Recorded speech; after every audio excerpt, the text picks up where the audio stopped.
You're watching 5 on your side at 10 after the Olympics. This Delta variant is highly contagious for everybody who is unvaccinated right now. Highly contagious and spreading fast.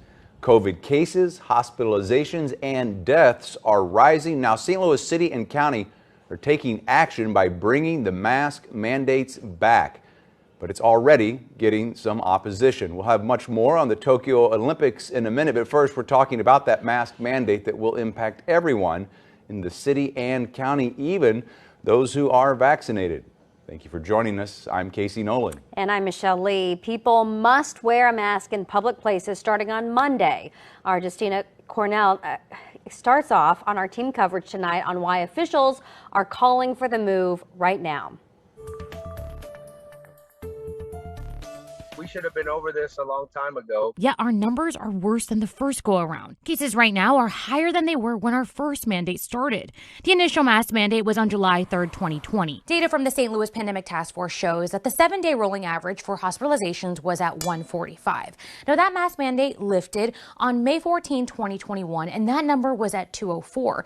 And as of Friday, we are at 281. Delta variant that we are most concerned about right now, and what is very likely causing all of the increased cases in our region, is about twice as contagious as the original coronavirus. Which means there's more virus circulating. If they're wearing a mask, it prevents those virus particles from then leaving and getting out into the environment in large numbers. WashU infectious disease doctor Dr. Stephen Lawrence says there are 2 reasons to implement a mask mandate. For vaccinated folks, it provides extra protection against breakthrough infections. In the absence of a requirement, what we've seen is that when it was sort of on your honor system of people wearing a mask when they're not vaccinated, we were seeing that that didn't work very well, and that a lot of people were, not masking when they should have been. George Estes isn't vaccinated, but wears a mask to be safe. As an owner of a cab company, he's updating his policy to prevent numbers from driving up. But it's going into effect Monday. I'm going to require it, and hopefully everybody get vaccinated. Qui Tran, owner of Miley and Noodle House, pivots too, requiring masks. Part of the restaurant business is keeping the public safe. We're just happy that we're allowed to be open and, continue to do business. So we'll do what it takes. For this go around, health officials say there is a recipe for success. All fingers point to the vaccine. Justina Cornell, 5 on your side.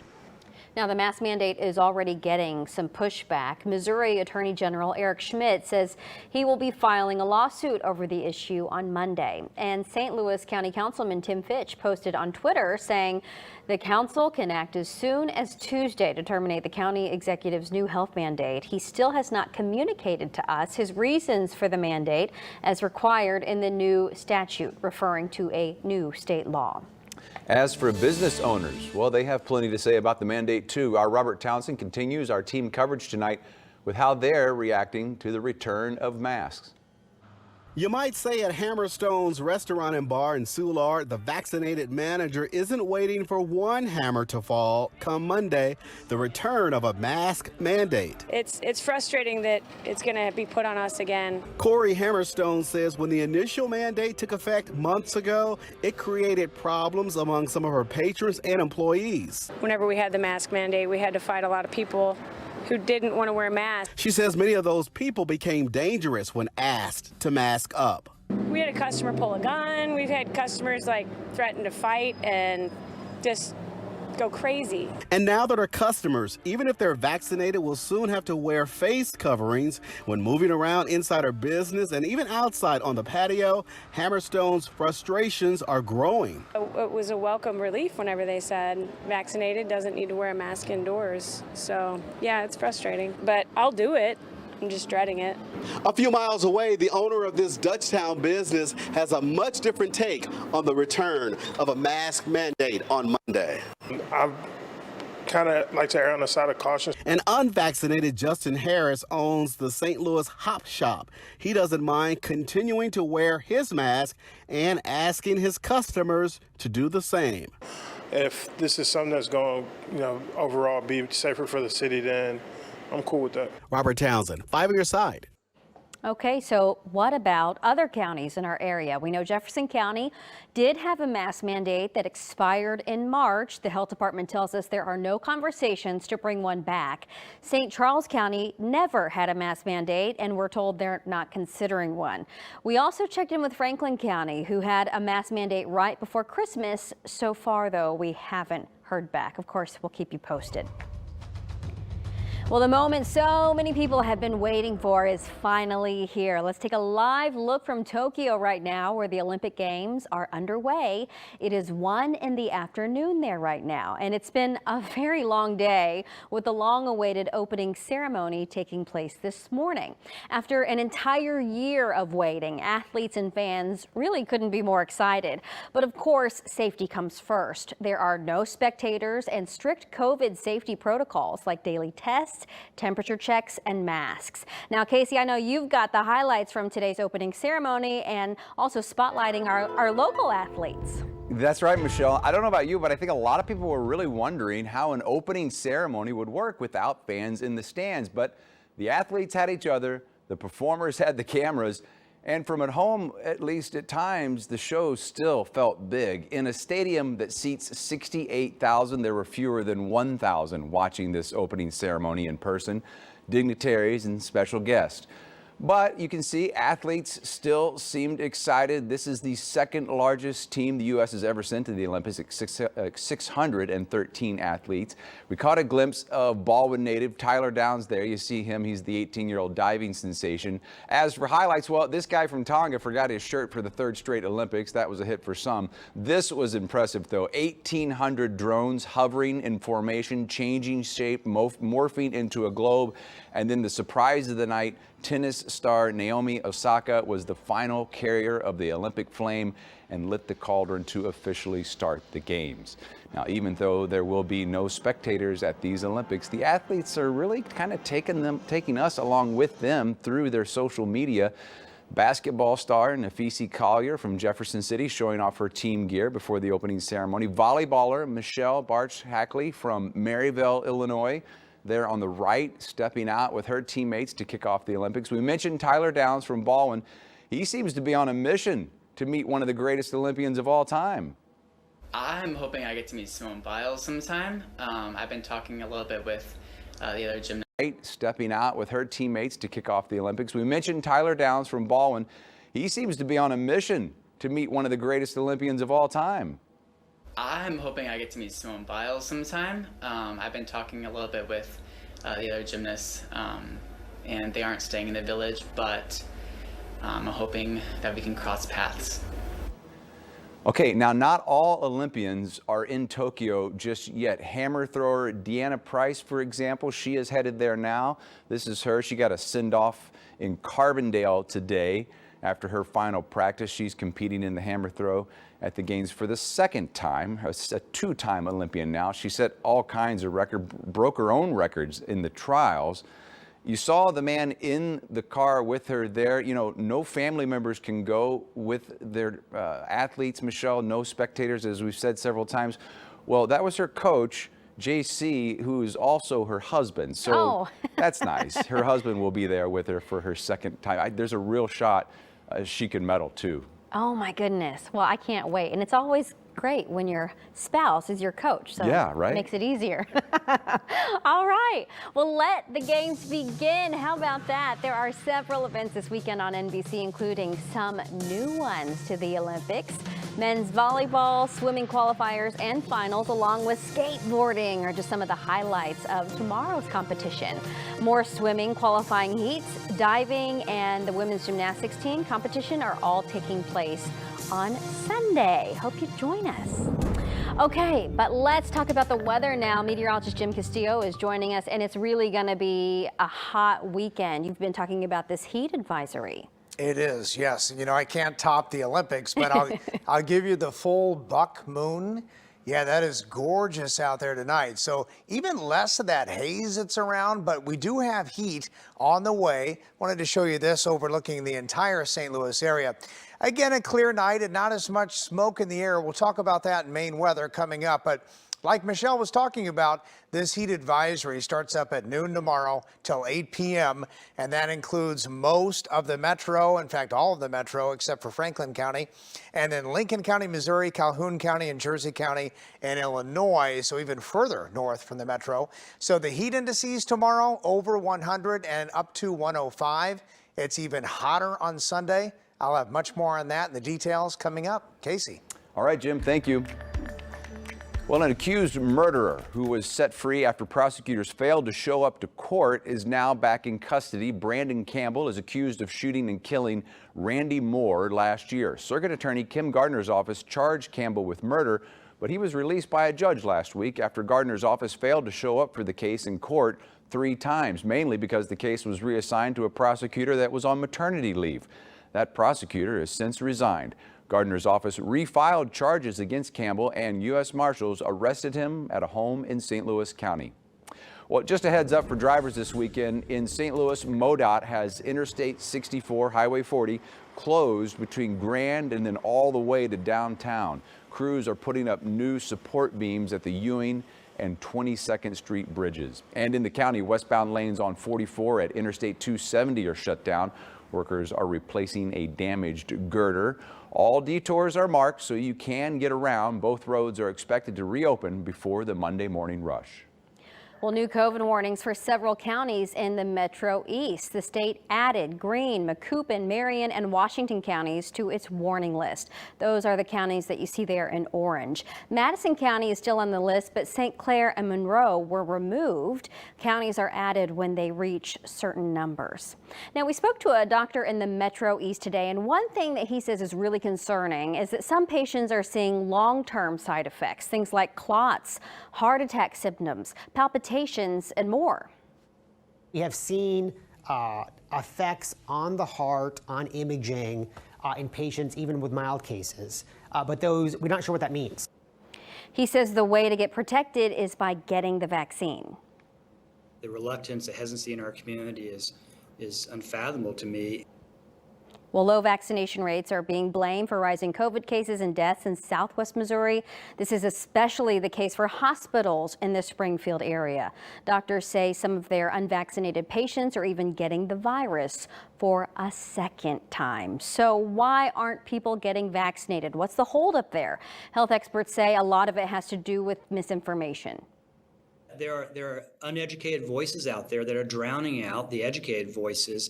They're innocent people who had misunderstanding, misinformation. Someone got into their head that the vaccine is not safe. It might be the safest vaccine in the history of man. Well, a team from Arkansas is now being brought in to help Springfield and Greene County. They are expected to stay there for up to 2 weeks. Excitement for the games reignited. We take a look at some Olympic history right here in our city. The Olympics in jeopardy because the country has no vaccination plan? Our Verify team looks into the online claim. Hazy, hot, and humid. Details on thunderstorm chances and the heat advisory straight ahead.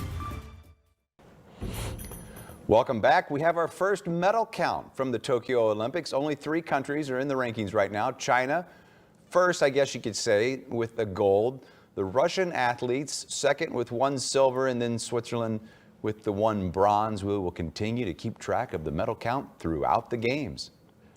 Well, one of the most enduring signs of the games, the Olympic flame. We watched it light up the Tokyo night during tonight's opening ceremony. The route for the flame ran through St. Louis before the 2004 games in Athens. Remember that? Well, we are celebrating our area's Olympic past, present, and future. Abby Larico caught up with one of those 2004 torchbearers whose excitement for the games is reignited. His part in Olympic history is in tonight's Practice to Podium. Pieces of history They gave us these trinkets also. left very much in the past, And I put it away forever. or at least in storage. I died for a museum once, John Walsh's memorabilia. John Walsh doesn't often think of his leg of the Olympic torch relay, June 17th, 2004. but when he does, he lights up. It was extremely interesting and humbling to be involved in something so wonderful. His wife Kim had seen a call for applications in the paper. I think it was just basically looking for some good person that would be well deserving Olympic spirit. What the heck, I'm gonna give it a go. Those few glimmering moments, all eyes on John, I'm used to the entire world staring at me. didn't faze him. That's meaningless to me. It's been like that for 40 years. Since the other fire. Complete reconstruction of my entire face, basically. After a car accident, it took more than a dozen surgeries to salvage his severely burned body. There's no glory. There's no honor. There's no anything. You either make it or you don't make it. It's real simple.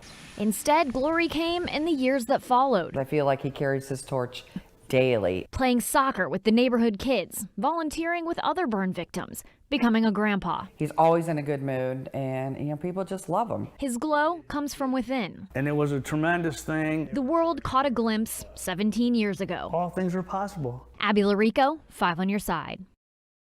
Well, the torch has been carried in the United States 8 times leading up to the Olympics. Torchbearers have carried it through St. Louis 4 of those times, stopping at Francis Field, the home of the 1904 Olympic Games. Well, a lot of people living in Japan have been very vocal about the games. They don't want the Olympics to be held with the pandemic raging on. Right before the opening ceremony, a group tried to protest right outside the stadium. Police stopped them before they could get that far. Part of those protests are because very few people in Japan have had the COVID vaccine. Our Verify team is getting to the bottom of claims that the country doesn't even have a vaccine plan. Here's Matt Gregory.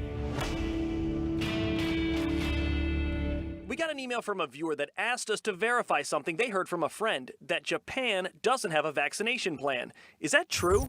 To verify, we went to Dr. Robert Gallo, the founder of the Institute of Human Virology at the University of Maryland School of Medicine. He's also a co-founder of the Global Virus Network. And then we checked in with Japan's Ministry of Health, Labor, and Welfare. Fortunately, this claim is false. Japan does have a vaccination plan. According to the Ministry of Health, Labor, and Welfare, their vaccine plan is similar to ours. The vaccine is free to everyone and given out based on priorities like age and other health risks. They have approval now in Japan to use in our Pfizer and Moderna and AstraZeneca. 3.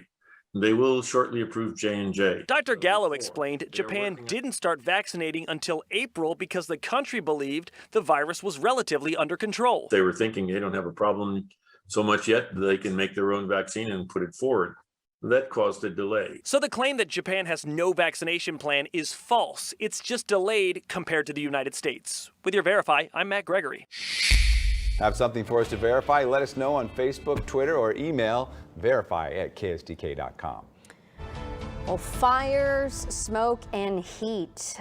This is what it looks like in the western part of the U.S. right now. There are at least 83 wildfires burning across 13 states.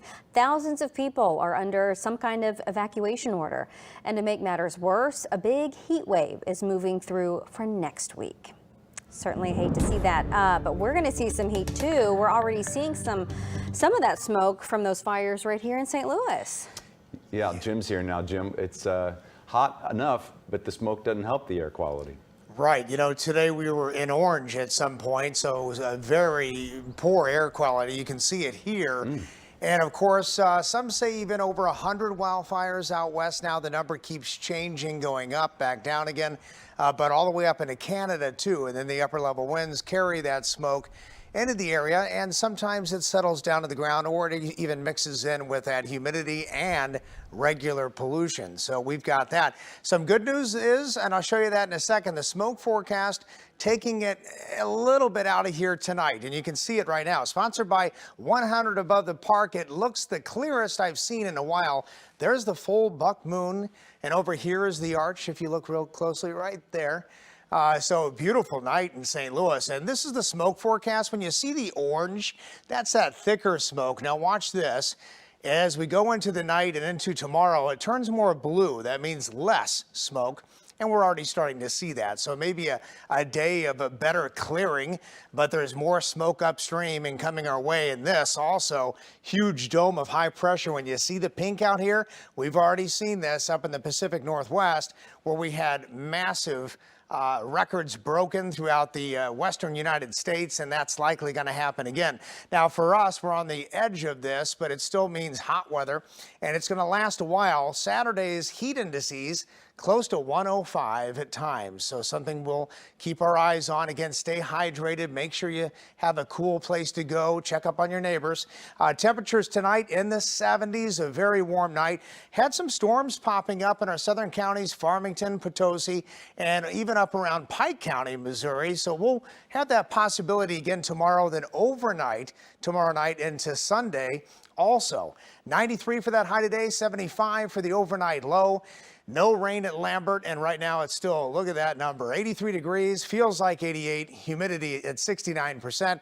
South wind at about 8 miles an hour. There's that front. It's probably never going to get through here in July. Often it kind of stalls out around us and then breaks apart. And that's likely what's going to happen. But there are chances for storms in here. And again, probably not widespread. But if we do get one, you might see some stronger wind gust and some downpours and a lot of lightning. Here's the 10-day forecast showing temperatures. Look at this. The entire week ahead, you know, we even popped to about 98 and 97, maybe higher Wednesday and Thursday as that high kind of builds into the area. Otherwise, it's just off and on steamy. And those breaks that we get, really, that 93 on Monday, is only because there's a chance of storms. But it's really not a break. It's still hot. We say this every summer when it gets hot like this, but it adds up. This stretch gets hard to be on the body with these several days in a row that are so hot. Absolutely. It's a dangerous heat, and it's off and on probably for the rest of the summer. You know what'll help people? A splash in the pool. Yes. And you know who else made a splash? The Blues today. Before the NHL draft, we'll talk about who they acquired. And also, Isaac Bruce was in town. We'll tell you what for next in sports. Can you write my intros?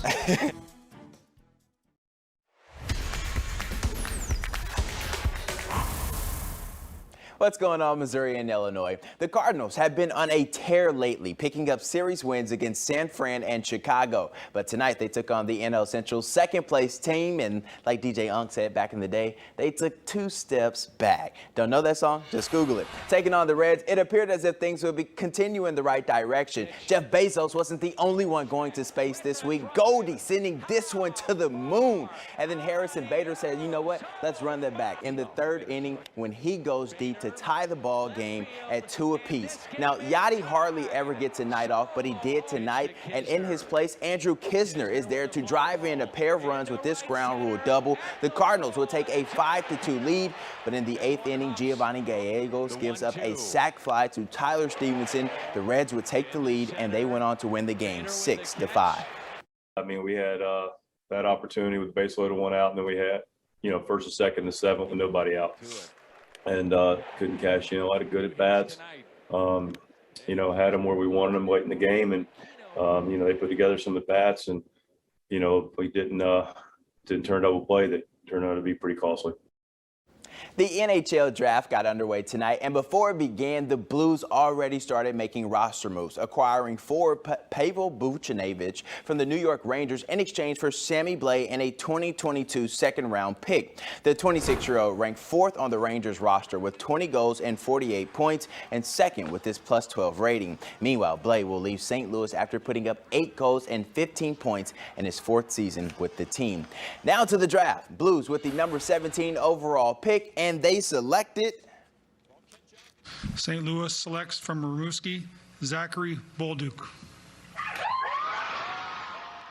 If the hats on the table are any indication how talented this guy is, the Blues got a good one. A bit undersized, but good on his feet, and Bolduc causes turnovers in transition and can quickly convert that into offense, so a solid pickup for the note.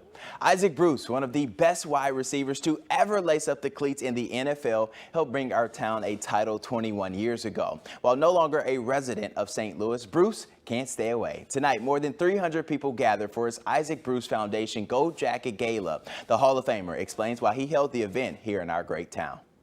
It's family. So what more can I say? When you celebrate achievements, you want to include family. And I felt like since 1995, St. Louis embraced not only myself, but the Rams when we were here. So I wanted to make sure that they had the opportunity to enjoy this moment as well. And the guy that shared the great news with Bruce that he was going into the Hall of Fame was Pro Football Hall of Fame President David Baker. He takes us back to the day he knocked on Mr. Bruce's door. I didn't get to Isaac in his first year. Isaac had me knock a couple different times to make sure that it was me and that he was there. But when he came to the door, it's been very special. A surreal moment for Bruce right there, an even bigger moment coming up, and we'll be there to cover it in Canton, Ohio. Fantastic. Yeah. Cool. Are you going? No, Frank will be there. Sorry. We'll be there. Channel Yeah, we'll be KSDK there. 5 Side will be there. All right, coming up, how you can join in on some Olympic Games of your own, even if you're not an athlete.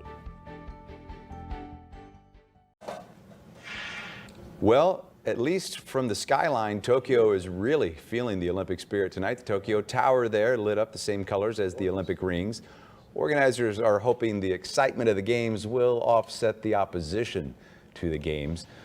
The White House is showing love for Team USA. The Capitol building is lit up in red, white, and blue for the Olympics. It's going to stay that way through the weekend.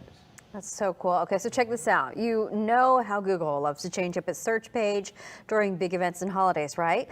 Olympics, no exception. Google has a pretty cool new feature with mini games based on Olympic sports like table tennis, skateboarding, and archery.